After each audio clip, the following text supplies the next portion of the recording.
Okay, folks, buckle up. One of the most awkward, hilarious, and downright insane chapters of my life. A few years ago, I found myself in a situation that could easily have been the plot of a Netflix cringe comedy. Picture this, you're in your mid-20s, living your best semi-broke life, working a regular job, and then boom, you start dating this incredible woman. She's gorgeous, smart, funny, and way out of your league. You think you've hit the jackpot. But then, months later, you discover something that turns your world upside down. She's your boss's mom. Yeah. That happened. And because I believe in making my pain your entertainment, I'm going to spill the tea right here, right now. Let's start at the beginning. It all began on a random Thursday night. I just finished a long day at work, and all I wanted was a quiet drink to decompress. Instead of heading to my usual dive, I ended up at this fancy downtown bar.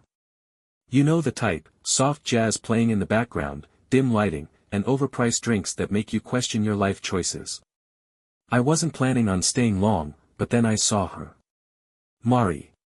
She was sitting at the bar, sipping something that looked far too elegant for me to pronounce. She had this aura about her, poised, confident, and totally out of place in my humble existence. But when she caught my eye and smiled, I couldn't help but smile back. I didn't go in expecting to talk to her, but fate, or my clumsiness, had other plans. As I grabbed my drink from the bartender, I accidentally bumped her glass. Cue the awkward apologies and self-deprecating humor, which somehow led to a full-blown conversation. Mari wasn't just beautiful, she was captivating. She talked about her love for art, her adventures traveling, and this time she climbed a mountain just to win a bet with her brother. I was hooked. She made me laugh like I hadn't in ages. One drink turned into two, and before I knew it, we'd been talking for hours. When it was time to leave, I hesitated, but she beat me to it. Would you want to do this again sometime? She asked, her smile making my brain short-circuit. Of course, I said yes. From there, things moved quickly. We started seeing each other regularly, and it was the kind of effortless connection you always hope for but rarely find. Mari had this way of making everything feel easy.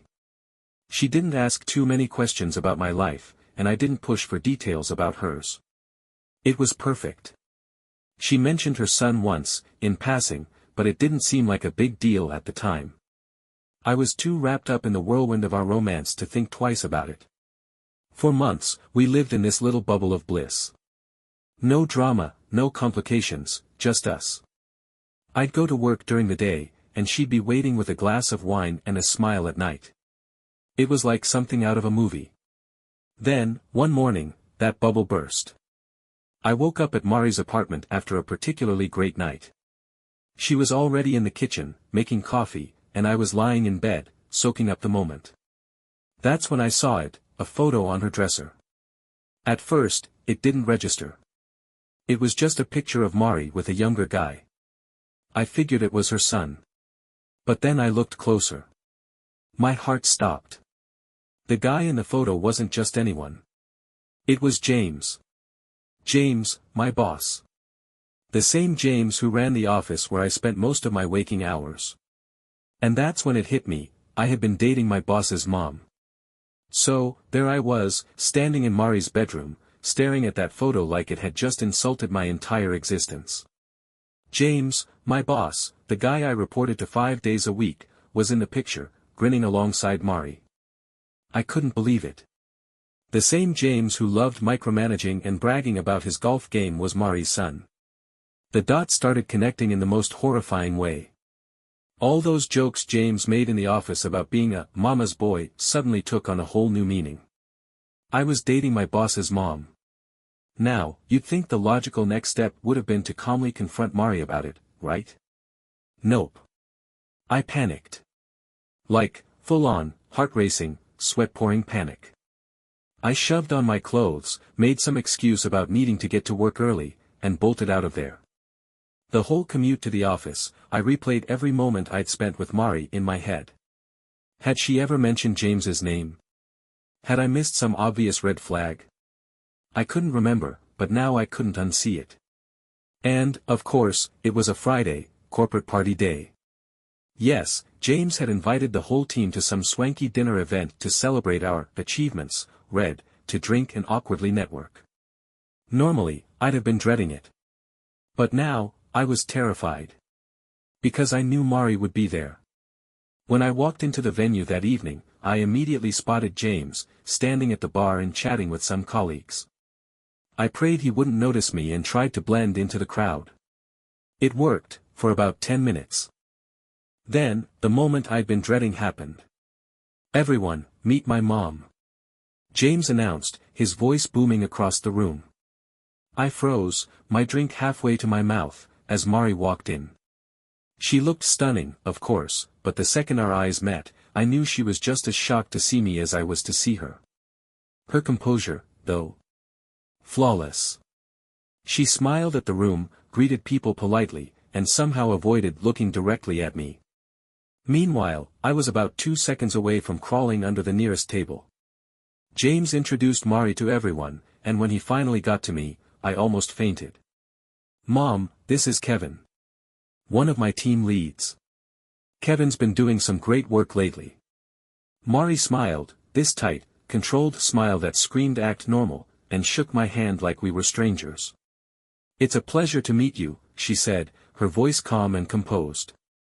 "Likewise," I croaked, my voice betraying the internal chaos. The rest of the evening was a blur. Every time I looked at Mari, she was chatting with someone else, playing the role of the supportive mom. Meanwhile, I was doing everything I could to avoid James, terrified he'd pick up on the tension radiating between me and his mom. But, of course, James wasn't an idiot. At one point, I caught him watching us from across the room, a puzzled look on his face.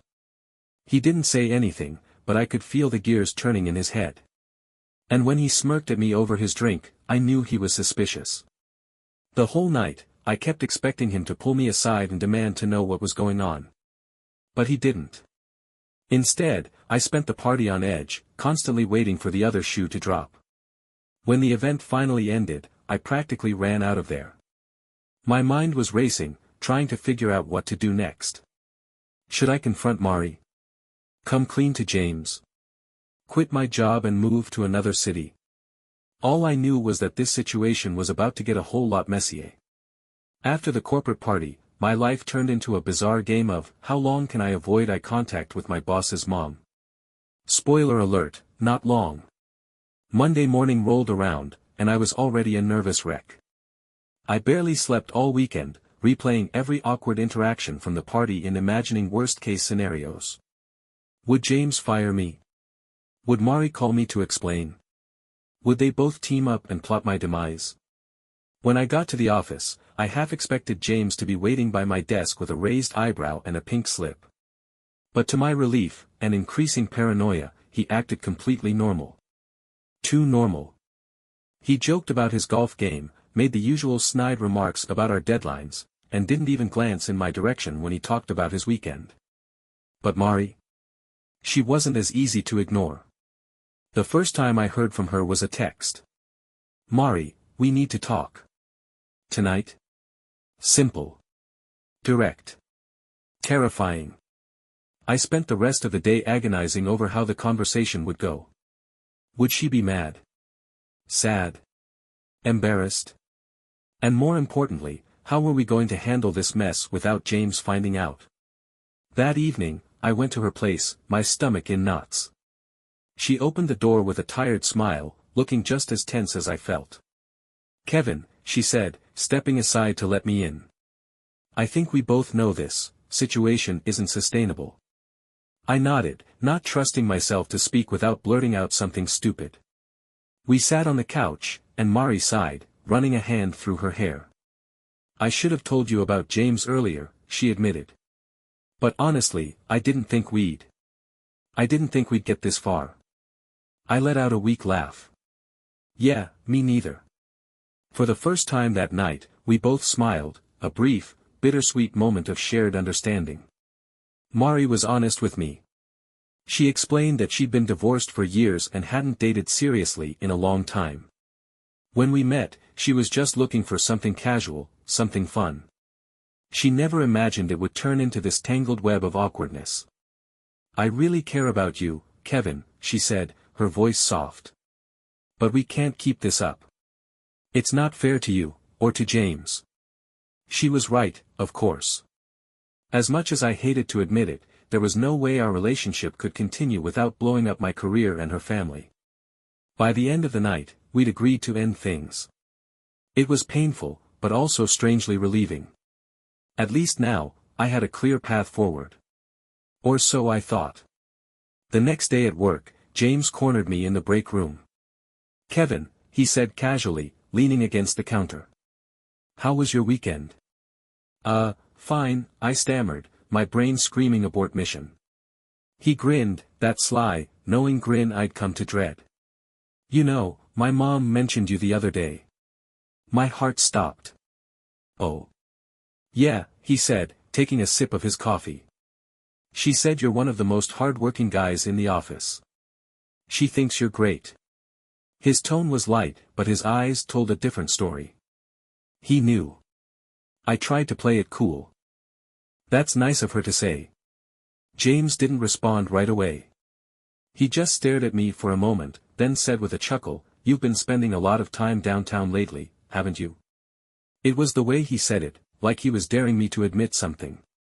I muttered some vague excuse about liking the restaurants in that area and bolted out of the break room before he could ask more questions. From that moment on, the tension between us escalated. James started watching me more closely, dropping subtle comments about loyalty and boundaries in the workplace. Meanwhile, Mari kept her distance, though we exchanged a few strained texts. Every day felt like walking a tightrope, and I knew it was only a matter of time before everything came crashing down. By the time the next week rolled around, I was operating at a level of paranoia that would have made a CIA operative proud. Every glance from James felt loaded with suspicion. Every casual chat in the break room seemed like an interrogation in disguise. And Mari? Total radio silence. She'd clearly decided to let me fend for myself in the lion's den. Not that I blamed her, we both agreed to end things. But knowing she wasn't around for backup made things feel even worse. I thought I could handle it. Play it cool, focus on work, and wait for the whole thing to blow over. But, of course, James had other plans. It all came to a head at a team lunch. Our department had crushed a big project, so James decided to treat everyone to a fancy lunch at a trendy restaurant. The mood was light, the drinks were flowing, and for a brief moment, I let myself believe I might survive this mess unscathed. Then James dropped the bomb. "So, Kevin," he said, his voice cutting through the chatter at the table. "Do you know my mom?" Every muscle in my body tensed. The room went silent, save for the clinking of glasses and utensils. All eyes were on me. I forced a laugh, hoping it sounded casual. Not really. I mean, we've met, but..." "She says you're her new favorite," James interrupted, leaning back in his chair with a smirk. The way he said it made it sound like a joke, but his eyes told a different story. He knew. He had to know. Mari, who had apparently joined us late and was seated a few chairs away, looked like she wanted to vanish into thin air. She gave James a sharp look and quickly changed the subject, asking someone else about their weekend plans. But the damage was done. The tension at the table was palpable, and I could feel the curiosity radiating from my coworkers. I barely touched my food, too busy trying to figure out how to dig myself out of this hole. Later that day, I got a text from Mari. "Mari, we need to talk. Tonight." No, please, no softening the blow. Just those 4 words. That evening, I met her at a quiet coffee shop, far enough from the office and her social circles to avoid prying eyes. She looked tired, and for the first time, I saw real worry on her face. "This can't go on," she said as soon as I sat down. I nodded, not even bothering to argue. "I know. James is on to us." Mari sighed, running a hand through her hair. "He's suspicious, but I don't think he knows everything yet. We need to make sure he doesn't." Her words hit me like a brick. She was still trying to protect me, even after everything. "I'll figure it out," I said, though I had no idea how. "Maybe I'll quit," she finished for me, her eyes softening. I hesitated, then nodded. It was the only solution that made sense. Mari reached across the table and squeezed my hand. "I'm sorry, Kevin. For everything." The next morning, I handed in my resignation. I gave James the usual excuses about wanting a fresh start and exploring new opportunities. He didn't look surprised. In fact, he looked almost relieved. As I packed up my desk, I caught him watching me from his office. For a moment, I thought he might say something, but he didn't. Mari and I never saw each other again after that. We exchanged a few polite texts, but it was clear we both needed to move on. For the first couple of weeks, I lay low.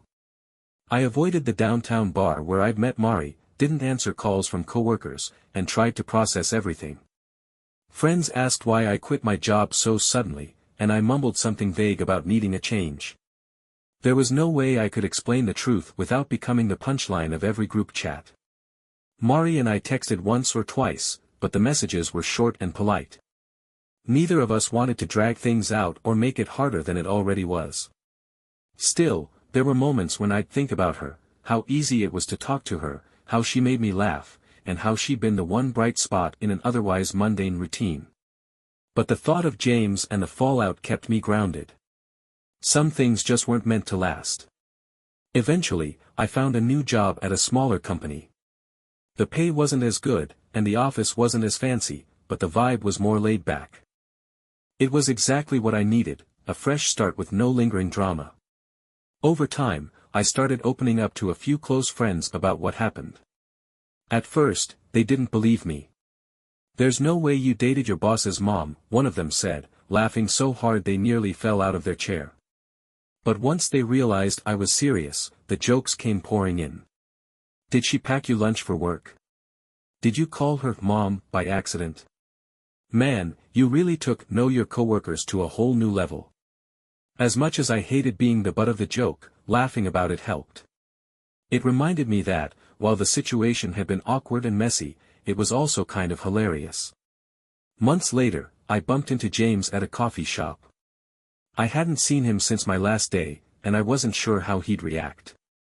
But to my surprise, he walked up, smiled, and clapped me on the shoulder like we were old friends. "Kevin," he said, grinning. "How's the new gig?" "Good," I replied, feeling awkward but trying to play it cool. "How's everything at the company?" He nodded, taking a sip of his coffee. Same old, same old. Mom says hi, by the way." I nearly choked on my drink. "Oh, tell her I said hi too." James smirked, his eyes gleaming with mischief. "You know," he said, leaning in slightly, "I never did figure out why you quit so suddenly." My brain short-circuited, scrambling for an answer, but before I could respond, he laughed and waved me off. "Don't worry, Kevin. What's in the past is in the past." With that, he walked away, leaving me standing there, wondering if he'd ever really known, or if he just enjoyed messing with me. Looking back now, I can honestly say that whole chapter of my life taught me a lot. About relationships, boundaries, and how hilariously unpredictable life can be. It's a story I can laugh about now, but it's also one I'll never forget. And if I've learned anything, it's this: sometimes life throws you into the deep end, and all you can do is swim. Or, in my case, flail around awkwardly until you find the shore. Thank you all for watching this video to the end. If you enjoyed the video, don't forget to like and subscribe our channel.